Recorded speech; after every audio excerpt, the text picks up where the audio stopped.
We want to solve the following problem. A cylindrical tank of radius r and length L, lying horizontally, as in the figure below, is filled with oil to height h. What we need to show first is that the volume in terms of h, V of h, of oil in the tank is equal to this expression. So we want to be able to generate the formula for the volume of the amount of oil within the tank.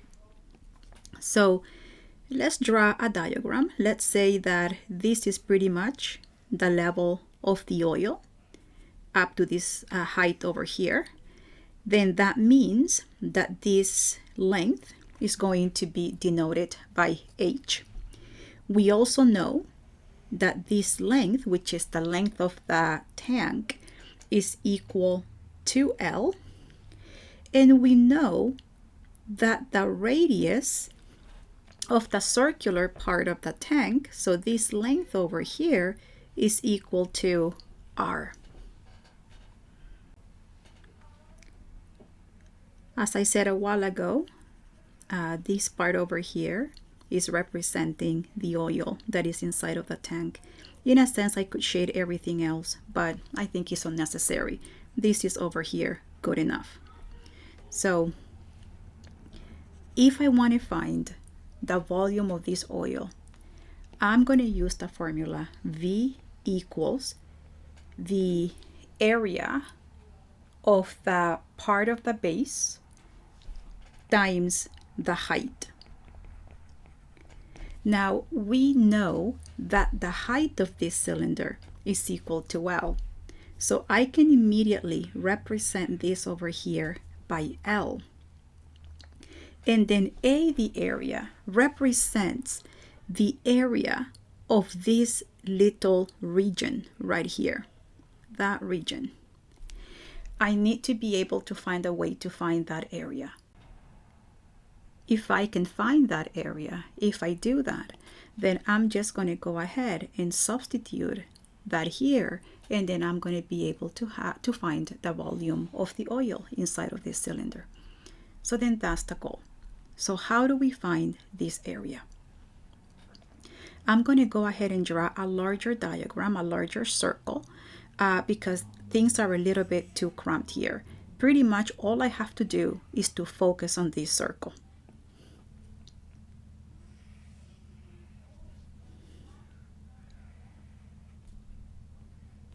Okay, so here is the region, the blue region. This is the level of the oil. From here to here, we have the height, and then over here, this is the radius, and then the radius here as well. So what I plan to do is to find the area of this entire region, the whole thing. So that's what I have right now. Why don't we find the area of this entire region right here? The central angle, we're going to denote it by theta. And then we will have that in order to find the area of this blue region right here, we're going to do a subtraction process here. We're going to take the area of this entire region and we will subtract the area of this triangle. I know that it seems complicated, but this is what we have here. I'm going to do this in green. You probably notice a triangle right here. And then in this circle right here, we are going to find this entire area, the area of that entire region. So the area that we're looking for will be the area of the entire sector. And the sector that I'm talking about is this one here. And then to that, we will subtract the area of the green triangle, this one right here. So in order to find the area of this sector, this is like just getting a slice, a piece of a circle. So then we're going to go ahead and we're going to say, okay, this amount, this slice is theta of 2 pi of the entire area of the circle, right? The entire area of the circle is pi r squared. But here, notice I don't want the entire circle. I only want this piece of the circle, this region, this sector. I only want theta of all of 2 pi. So this is why the formula will be expressed like this, so that we only get this area right here. Now the area of the triangle will be minus 1/2 the base of the triangle times the height of the triangle. So let me look at this triangle here again. Here is the height of the triangle, and the height of the triangle, I mean just this little piece right here is going to be, let's say, let me continue in green. This little piece right here is going to be the radius minus little h, which is the height of the oil. So then we're going to have, let me continue improving here, pi's will cancel, and we're going to have theta over 2 r squared. Actually, why don't we immediately just put uppercase R? So uppercase R, this is the actual radius, minus 1/2 the base. I don't know what I don't know that yet.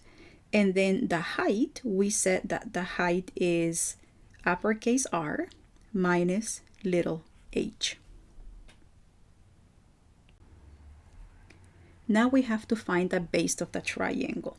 What I'm going to do is right here, I'm going to draw the triangle just a little bit larger. So this is how it looks. Here is the height of the triangle. We already know that this is r minus h. This is r. And I'm going to call this right now b. No, let me choose a different letter. Let's call this A. So what we want to do is to find A. And then we know that the base will be twice A.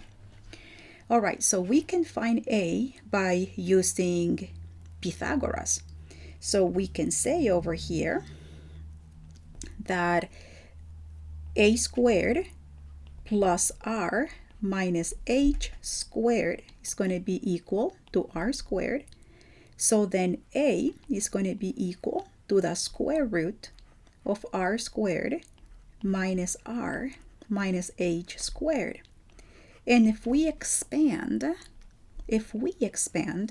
this binomial, we should end up getting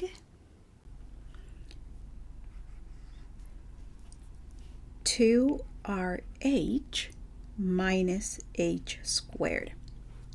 So now I can go back up here and I can make that substitution. So theta over 2 r squared minus 1/2.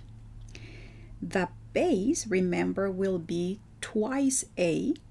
So then 2 square root of 2RH minus H squared times R minus H. And let's see if we can simplify. Like these twos are going to cancel each other out. And then we're going to have theta over 2 r squared minus, I'm going to put r minus h first, and then I'm going to have the radical 2rh minus h squared.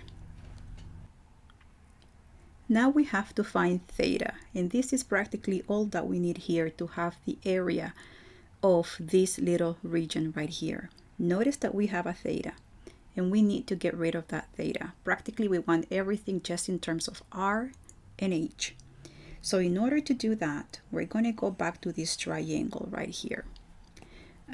Let me again redraw that triangle.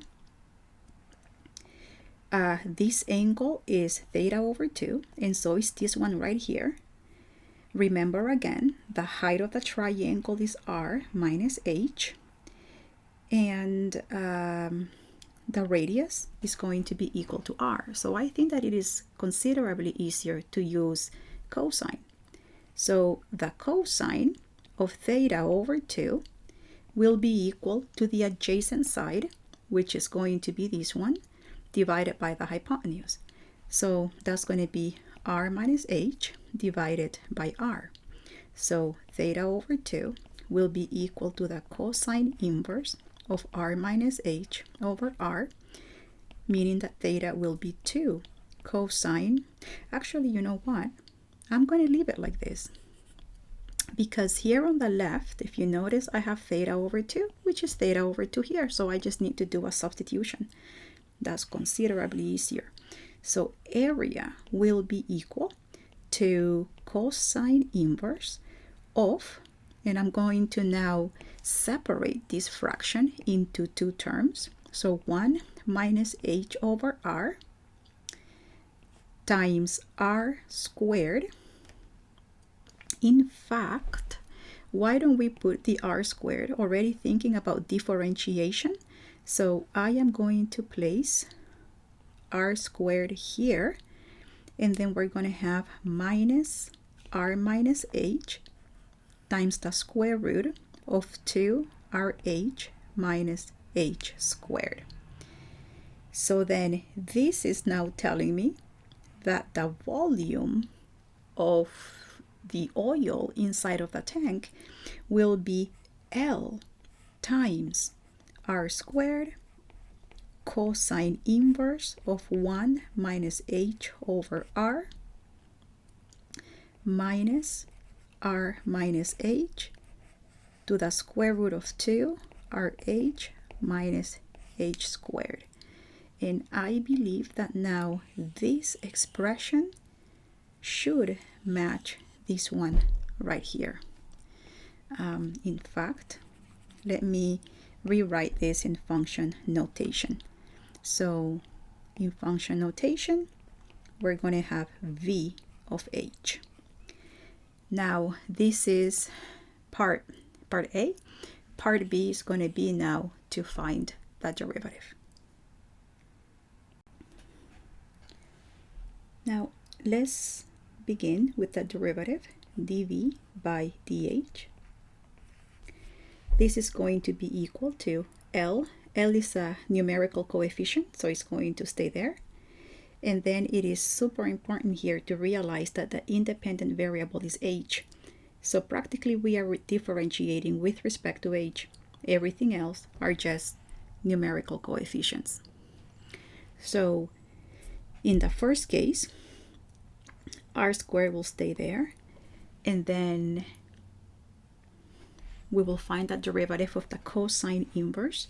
The derivative of cosine inverse will be -1 divided by the square root of 1 minus h over r squared, and then applying the chain rule here. In other words, we have to find the derivative of the inside right here.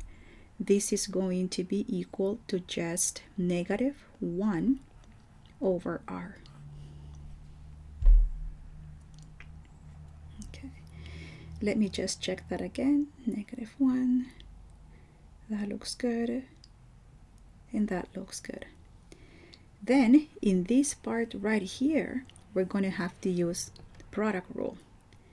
So that will be minus, and I'm going to put another set of brackets here, the derivative of r minus h, that will be -1 times the square root of 2rh minus h squared, and then here plus r minus h times the derivative of the radical, applying chain rule, 1/2 2rh minus h squared to the negative 1/2 times the derivative of the inside.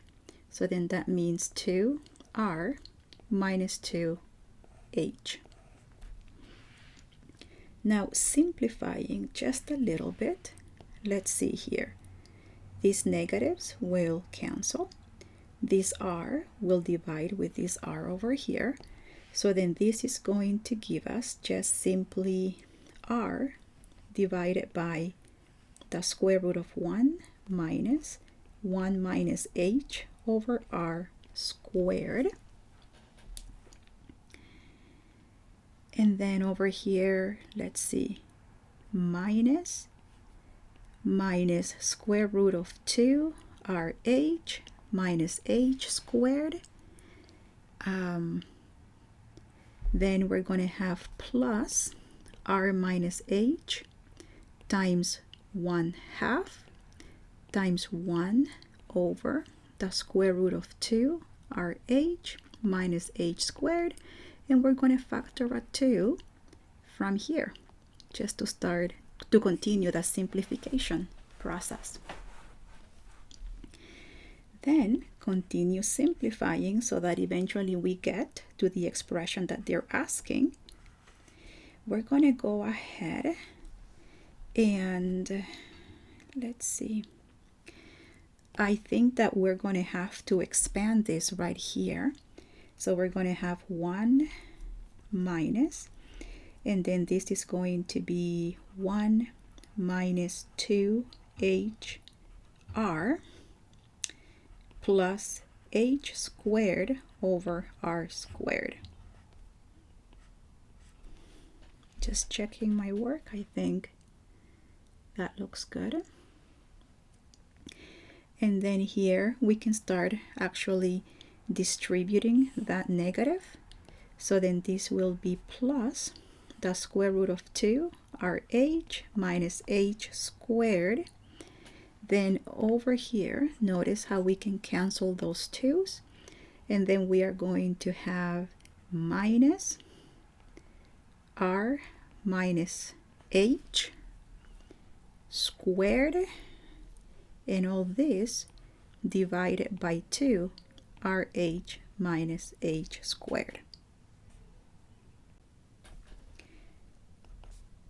In the denominator here, I'm going to go ahead and distribute this negative throughout.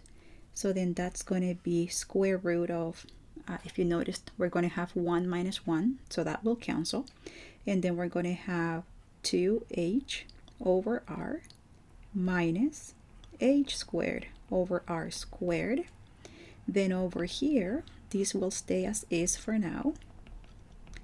And here, we're going to go ahead and expand this. So r squared minus 2hr plus h squared, and all this divided by 2rh minus h squared. Then we will continue. Here, we want to get a common denominator of r squared. So this will be 2hr minus h squared. And then the rest, no change. So just copying that down.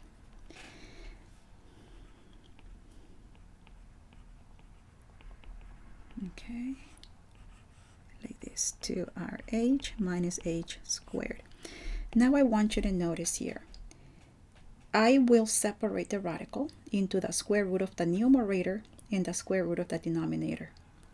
In the denominator, we are going to have the square root of r squared, but because the radius is positive, that will just become r. And then when we divide this fraction and we switch to multiplication and we flip the fraction on the right, or on the bottom rather, this r will multiply this r. And we are going to end up getting something like this, r. Then we are going to have r times r, r squared. and that will be divided by 2hr minus h squared. And then over here, the second term will not change, and the third term will also not change. In my next step, we will get now a common denominator. So we're going to have L. The common denominator, it's going to be 2rh minus h squared. So here we're just going to have r squared. Here, because this is over 1, this will come 2rh minus h squared. And in this step over here, we will have to distribute the negative throughout. So minus r squared plus 2hr minus h squared. Now let's see if we can cancel something. The r squares will cancel. And that's about it. Okay, so continuing here, dv by dh will be L. And then we will have, let's see, 1 second. I want you to notice how 2RH can combine. These are like terms with 2RH. So that's going to give us 4RH. And also the h squares minus 2h squared.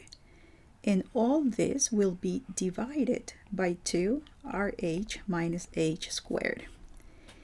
And then we're going to go ahead and factor a 2 out. So we're going to have 2. And then we're going to factor, I'm lying here, this is not 4. This is going to be 2rh minus h squared divided by 2rh minus h squared. So now we're going to have 2L. And then I want you to notice how this is identical to this. So we have the same expression. So we're going to use rules of exponents. The exponent of the numerator is 1. And here, this is like having 2rh minus h squared to the 1/2. So then we can rewrite this as 2rh minus h squared, and we subtract exponents. 1 minus 1/2, 1/2, which becomes 2L square root of 2rh minus h squared.